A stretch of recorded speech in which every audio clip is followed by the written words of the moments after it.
여러분 안녕하십니까? 데이너김입니다. 오늘 스카이데일리 특집판 5.18 특집판 거기 나와 있는 31개 기사 중에서 오늘은 11번째 기사를 소개해 드리겠습니다. 자, 여기 나와 있는 제목이 이렇게 되어 있습니다. 자, 5.18 진실찾기 11번 무등산에 있는 무등산 절에 정체불명의 100명 누구인가? 이런 제목이죠. 자, 당시 전투병과학교, 보병학교죠. 옛 보병학교. 거기에서 훈련받던 장교들. 우리 여러분 다 아시겠지만 수요일 날은 전투체력의 날입니다. 정상적인 교육훈련보다는 전투체력을 단련하는 날이죠. 그래서 장교들이 여기 행군을 갔던 겁니다. 그랬다가 괴한으로 보이는 100명을 마주치게 됐다. 이겁니다. 자, 그대로 읽어보겠습니다. 당시 체력훈련 나왔던 장교들 목격 증언을 첫 번째 확보해서 보도해 드리는 겁니다. 장발에, 머리는 장발이고 눈빛은 살기가 돌고 왜 왔냐고 물어보니까 그냥 놀러 왔다. 여러분, 절이 놀러 오는 데입니까? 5.18이 바로 이 부처님 오신 날, 불탄절 바로 직전이에요. 그 상황을 보면서 말씀을 드리겠습니다. 여기 나와 있는 절, 이 절이 바로 증심사입니다. 자, 보이시죠? 증심사. 대웅전이라고 써져 있어요. 그림을 확대해서 보면요. 자, 이렇게 볼 수가 있습니다. 당시 장교의 증언도 있고요. 자, 이 장교들은 여기서 출발해서 이렇게 돌아서 증심사를 거쳐서 다시 복귀한 걸로 되어 있습니다. 자, 읽어보겠습니다. 그림이 깨끗하게 나오지 않았는데요. 자, 여기 보면은 군 장교들의 등산 경로가 이렇게 화살표로 표시되어 있고요. 1980년 5.18이니까 4일 전이에요. 5월 14일 수요일. 이 장교들이 산악행군을 했는데 거동 수상자 100여 명이 우리 장교들과 이렇게 조우 만난 겁니다. 어디서? 무등산에 있는 증심사에서. 자, 당시 군 장교들이 거동 수상자 100명과 조우한 협곡. 자, 여기 붉은 표시가 되는데 여기입니다. 여기. 자, 그리고 한 100명인데 오른쪽에 한 50명, 왼쪽에 한 50명 이렇게 모여가지고 군 장교들이 행군을 하는데 군 장교들이 한 100명 정도 돼요. 자, 요자들이 양쪽에서 군 장교들이 통과하는 걸 아주 공포의 분위기로 쳐다보고 있었다 이거죠. 자, 이 자가 누구냐? 난파 간첩입니다. 북한에서 난파된 간첩 손상모란 자입니다. 5.18 한 열흘 전에 남한에 파견돼 가지고 증심사에 스님으로 위장해서 있던 자입니다. 자, 계속 기사를 읽어보겠습니다.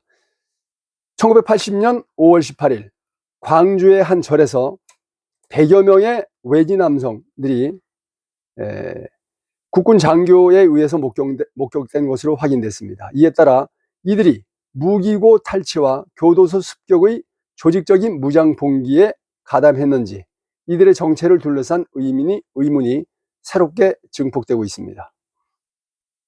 자, 이 절은 김대중 정부가 2000년 9월 북으로 돌려보낸 비전향 장기수 손성모가 스님으로 신분을 감추고 간첩으로 암약했던 당시 반국가 세력의 거점으로 일부 기능을 했습니다. 자, 여기 나와 있는 자가 손성모죠. 자, 손성모는 1988년 4월 첫 재판에서 나는 간첩이 아니다 라고 국가보안법 위반 혐의 일체를 부인하면서도 김일성 주석님의 조국통일 노선을 실현하기 위해서 나선 사람이라고 자신의 난파 경위를 직접 밝힌 바 있습니다. 자, 김일성의 조국통일 노선을 실현하기 위해서 북한에서 온 자가 간첩이 아니면 누가 간첩이죠? 그렇게 뻔뻔하게 나섰던 자고요. 이 자를 김대중이 북한으로 돌려보냈습니다. 민주화 백서 등 5.18 증언집에서는 시민군이 이 절을 사수하려 했다는 증언이 다수 발견됩니다. 이런 장소에 5.18 사건의 최초 충돌로 간주되는 전남대 앞 유혈 사태 4일 전에 거동 수상자 100여 명이 우리 국군 장교들에게 포착된 사실이 민간 5.18 진상조사위원회, 민진사라고 줄여서 얘기하죠. 민진사의 초동 조사 활동 과정에서 구체적인 영상 증언으로 확보됐습니다.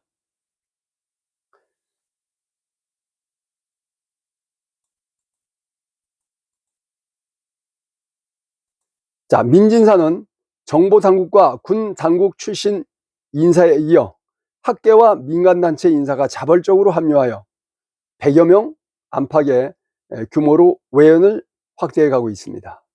문재인 정부에서 발족한 뒤 편향됐다는 지적이 끊이질 않아 온 기존 정부조사위 활동의 사각지대, 정부조사위원회가 제대로 조사하지 못하는 그 사각지대로 꼽히는 외부 세력 개입 가능성 등을 확인하는 데 역점을 두고 있습니다. 특히 순수하고 순박한 순수한 애국 시민들이죠. 순수하고 순박한 대다수 광주 시민을 40여 년간 가스라이팅한 배후 세력이 만약 존재한다면 그 실체를 벗기고 전모를 낱낱이 드러내는데 역량과 지혜를 모으고 있습니다. 자, 작년 8월 22일, 2023년 8월 22일 스카이데일리 취재를 종합하면 광주시 동구 울림동 무등산 자락에 자리한 증심사, 증언한다 증자입니다. 증심사에서 5.18 직전 낯선 청년 100여 명이 우리 국군 장교에 의해 목격됐다. 이건 국군 장교의 단체 행사였고 부대 일지에도 기록되어 있기 때문에 정확한 사실이죠.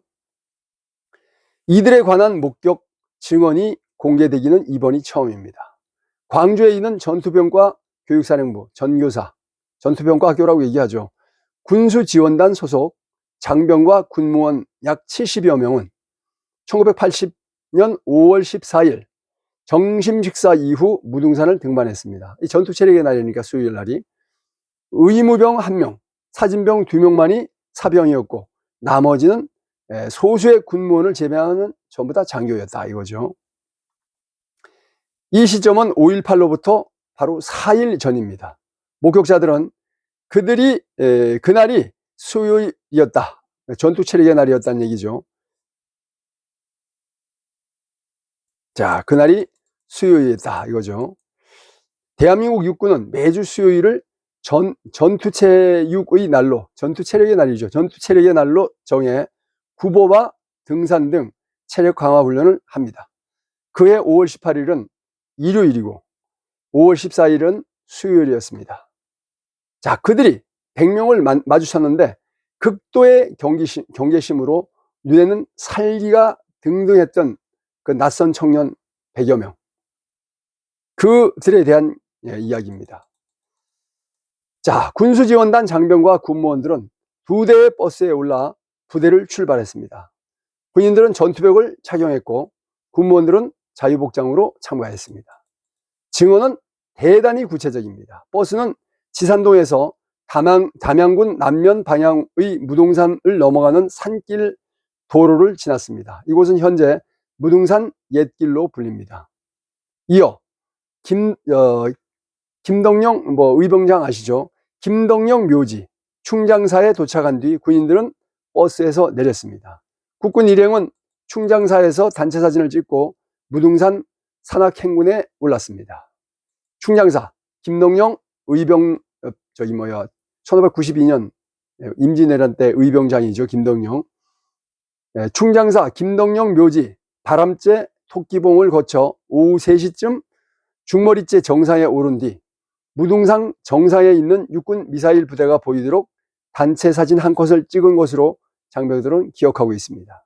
이후 정심사 계곡의 작은 소록길로 내려오던 중 100여 명이 넘는 수상한 남성들이 장교들의 시야에 포착됐습니다.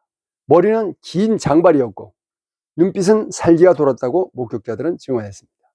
자, 그 당시 우리 젊은 대학생들이 보통 장발을 했기 때문에 이제 얘들도 장발을 했다 이거죠. 군인들은 극도의 경계심을 갖는 예사롭지 않는 눈빛을 한 이들을 보고 긴장한 모습이었다고 증언을 했습니다. 하산길에 계곡 사이에 난 작은 길 양쪽으로 50여 명씩 거동 수상자가 나누어져 있었기 때문에 그 사이를 걸어 내려가던 군인 중에는 대화를 주고받은 이도 있었습니다. 이제 이거 청년들하고 얘기를 한 거예요. 거동 수상자들은 학생으로 여겼다 이거죠. 학생들이 보통 장발을 했으니까 그 당시에 학생들이 여긴 수상자를 학생으로 여긴 한 증원 장교는 학생이 공부를 안 하고 왜 여기 와 있냐 이렇게 물었고, 한참이나 뜸을 들이던 그 청년은 그중 한 명이 그저 놀러 왔습니다 라고 대답했다고 합니다. 당시엔 군과 시민군이 교전을 벌이거나 유혈 충돌을 하는 상황이 아니었으니까 광주의 애국 시민들은 적어도 5.18과 같은 현대사의 처참한 비극이 안방에서 일어날 줄은 전혀 예상하지 못했던 시점입니다. 5.18 4일 전이니까요. 시민군이 트럭과 버스를 계엄군 쪽으로 질주하여 충돌해서 군의 총격과 대응 사격을 유발해 양측의 격전이 벌어졌다는 시기보다 나흘 전이죠. 앞선 때입니다. 증언에 따르면 군인들은 거동이 수상한 자라는 짐작 정도는 했던 것으로 보입니다. 그러나 당시 석탄절, 불탄절을 앞두고 외지에서 사람들이 많이 찾아왔을 수도 있다고 일부는 생각한 것으로 전해졌습니다. 낯선 남성 100여 명이 고정 간첩 또는 북한에서 난파된 특수작전대원일 가능성은 적어도 그 순간은 염두에 두지 않았다고 증언했습니다. 반면 의심의 눈초리를 거두지 않는 장교들도 있었다고 합니다. 양측은 충돌이 없었고 증심사 입구까지 다다른 군인들은 부근에 주차한 버스를 타고 다시 부대로 복귀했습니다. 그러나 4일 뒤 5.18이 본격 시작되고 20일 광주역과 노동청에서 최초의 군인 경찰 사망 사고가 발생한 데 이어 다음 날인 5월 21일 아침 이른바 군분교 습격 사건으로 불리는 24단 사령부 및 62연대 지휘차량 피습 사건이 벌어지자 당시 등산에 참가했던 군인들 사이에는 그놈들이다 라는 밀담이 조심스럽게 오갔다고 합니다. 이후 계엄군을 악마로 묘사하는 시대 분위기 속에서 이 증언은 40년간 묻혔었다고 합니다. 자, 여기 뭐 내용이 계속 요약돼 있죠. 당시 전투교육사령부, 전투병과학교죠. 전교사 군수지원단의 A모 대위는 남루한 복장에 머리가 긴 장발이었고 검게 그을린 인상을 가졌다고 최근 본지에 구체적으로 설명했습니다. 그러면서 날카롭게 경계하면서 당황한 눈빛이었고 늘씬했다라고도 표현했습니다. 키가 훤칠했다는 뜻인지 아니면 늘씬의 뜻이 뭐냐고 묻자 덩치가 좋았다라는 뜻이라고 부연했습니다. 자, 연령에 대한 질문. 최소한 재수생 이상의 제대한 남자 나이로 보였고 20대 중반이나 후반으로 보였다고 했습니다. 뭐 재수라면 나이 좀 많을 수도 있지 않습니까? 그죠? 그리고 혹시 이제 대학을 졸업하고 뭐 이 정도 나이, 그 정도 나이였다 이겁니다. 요게 이제 여기 이 전투병과학교에 있는 장교들이 대부분 대위급 이상이니까 뭐 한 30살 초반일 겁니다, 전부 다. 근데 요 사람들은 20대 후반 정도인 거죠, 그러니까. 또 다른 증언자 B 모 대위는 당시 대위죠. 그때 증심사 계곡으로 행군을 하고 산하하는 우리 전투체육의 날 행사 일행을 보고 지금 생각해보니 뜻밖의 군인들이 많이 오니까 당혹한 눈치인지 안절부절 못하는 행동을 했을 것으로 기억한다고 했습니다.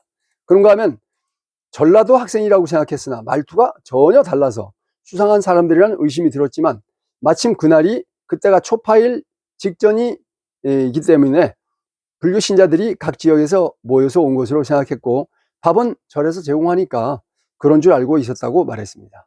그러면서 왜 긴 머리 젊은이들이 그곳에 그렇게 많이 있었는지, 또 말씨가 전라도 말이 아닌 학생 같지 않은 사람인지 수상하고 궁금했다고 증언했습니다. 당시 계엄군이 있었던 계엄군에 소속했던 CC는 석가탄신 일에 절에 가는 이들은 말끔하게 단장하고 옷차림을 가지게 마련이라며 행색이 남루하고 초라하다는 증언은 대공 용의점을 두고 의심하기에 충분한 상황이라고 보충 설명을 했습니다. 아니, 절에 가는 사람들 깔끔하게 옷 입고 가잖아요. 봉축하러 가는 거니까. 근데 남루하고 머리도 기르고 아닌 것 같다 이거죠. 광주 무등산 증심사는 남파간첩 손성모가 위장 잠입한 장소입니다. 대공수사 기록에 따르면 손성모는 1980년 5월, 그러니까 5.18 사건이 일어났으니 5월 초에 왔으니까 벌써 한 열흘 전에 온 거죠. 전남 해남으로 난파돼 북한에서 배를 타고 해남으로 온 거죠. 승려로 위장해서 그 절 증심사에서 활동하다가 이듬해 1981년이죠. 81년 2월 경북 문경에서 붙잡혔다고 합니다. 여러분 아시겠지만 이 태백산맥을 타고 쭉 올라가다 보면 문경 세제가 자동으로 나오게 되어 있습니다. 자, 손성모는 1988년 서울 형사지법에서 열린 첫 공판에서 인정신문 직후 김일성 주석님께서 제시하신 조국통일 3대 원칙은 가장 정당한 통일 원칙이라고 진술했습니다. 그가 직접 기록한 후일담에선 자신을 기소한 검찰을 향해 나를 간첩이다 뭐다 하고 장광설을 늘어놓는 검사놈에게 나는 간첩이 아니다. 김일성 주석님의 조국 통일 노선을 실현하기 위해서 나선 사람이라고 말했다고 썼습니다. 자, 북한에서 공작선을 타고 해남으로 침투해서 공작을 하다 잡힌 놈이 간첩이 아니다. 그리고 검찰에게, 여러분 일반인이 검찰에게 놈 이런 욕을 할 수 있습니까? 법정에서? 완전히 이 적개심으로 가득 찬 철저한 간첩이 아니면 이런 얘기 할 수 있을까요? 그런데 김대중은 이자를 그냥 돌려보냈어요. 참 기가 막히죠.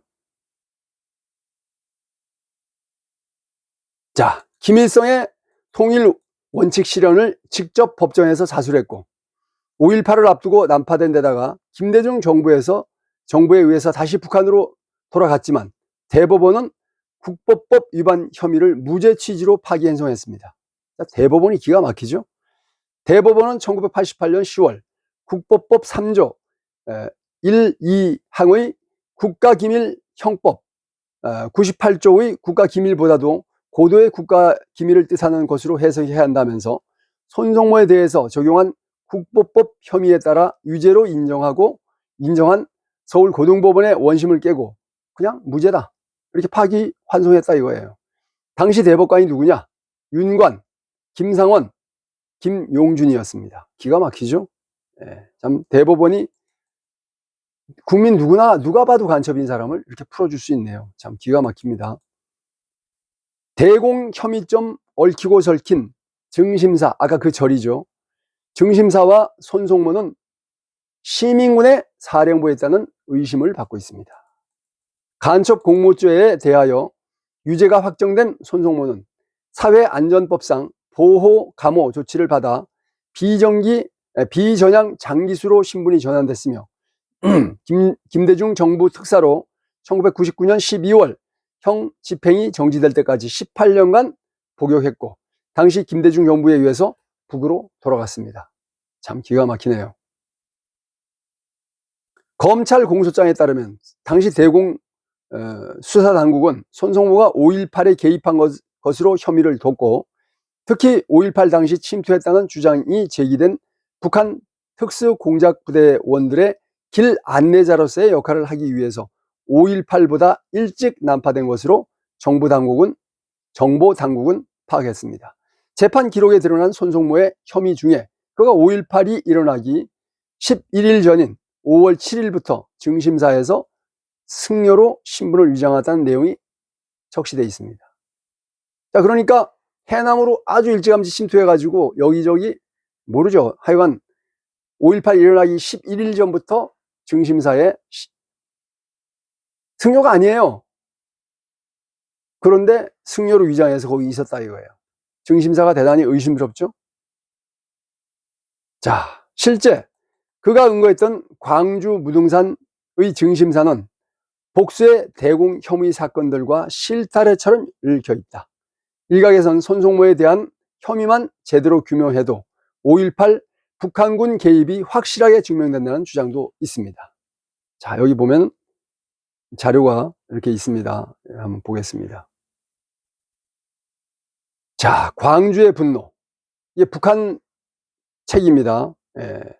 조선노동당 출판사에서 출판한 광주의 분노라는 북한 책이겠죠. 여기 보면은 이제 우리나라에서 이 이적 표현물이라고 도장을 딱 찍었죠. 그렇게 해서 특수자료를 해서 이렇게 해놨죠. 보시면 다 나옵니다. 자, 북한 조선노동당 출판사가 1985년 펴낸 광주의 분노 표지와 목차 103쪽입니다. 자, 북한 자료에도 중심사가 당시 시민군의 본거지로 사용됐음을 적시하고 있습니다. 시민군의 본거지, 시민군의 지휘사령부였다 이거죠. 북한 조선노동당 출판사가 1985년 펴낸 광주의 분노 102페이지에서 103페이지에는 이때 놈들에게서 로획한 무기는 기관총 등이 있고 군사 경험이 있는 50여 명의 청장년들로 10명에서 20명씩 사계조로 편성했다. 무등산 입구와 남광주 역전, 광주고등학교가 이들의 본거지였다고 여기에 분명하게 서술하고 있습니다.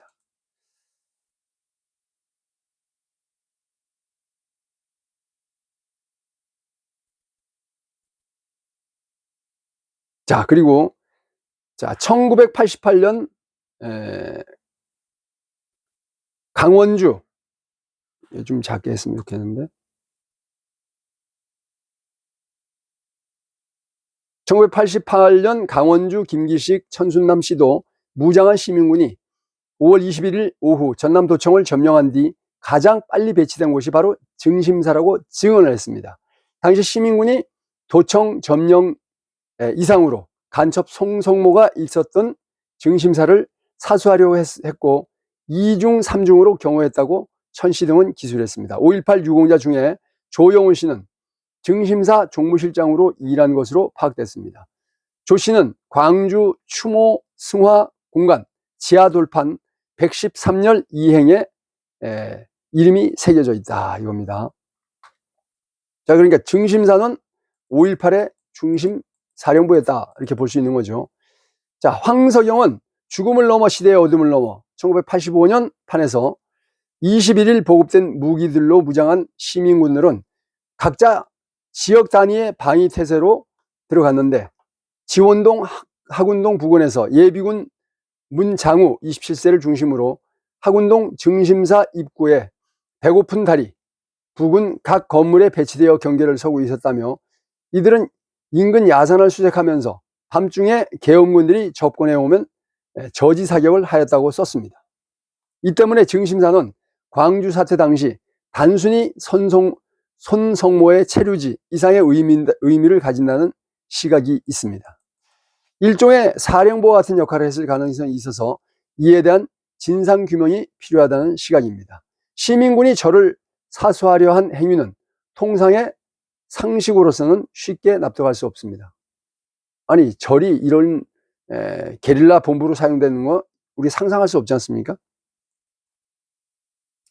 자, 증심사 소속 승려들 중에 시민군에 합세하기도 했습니다. 불교 관련 신문은 선현 스님이 계엄군의 폭압을 보고 시위에 가담했다고 보도했습니다.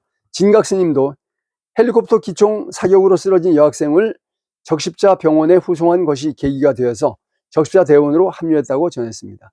이들의 증언은 계엄군의 선제 집단 발포와 헬기 기총 사격이 없었다는 주장과 각각 배치돼 다툼의 여지가 있고 조사위의 진상 규명 대상입니다. 자, 이것이 광주에서 작년 8월에 허겸 기자가 쓴 기사인데 여러분, 광주 무등산에 있는 증심사 여러분 어떻게 생각하십니까? 그리고 거기에 미리 와 있었던 간첩 손성모 여러분 어떻게 역사가 평가해야 될까요? 오늘은 스카이데일리 5.18 특집판 5.18 진실 찾기 11번째 기사, 무등산 증심사라는 절에 정치불명의 100여 명의 청년, 그들은 과연 누구였을까? 이런 제목으로 보도해드렸습니다. 이어서 계속 12편을 보도해드리도록 하겠습니다. 시청해주셔서 감사합니다. 고맙습니다.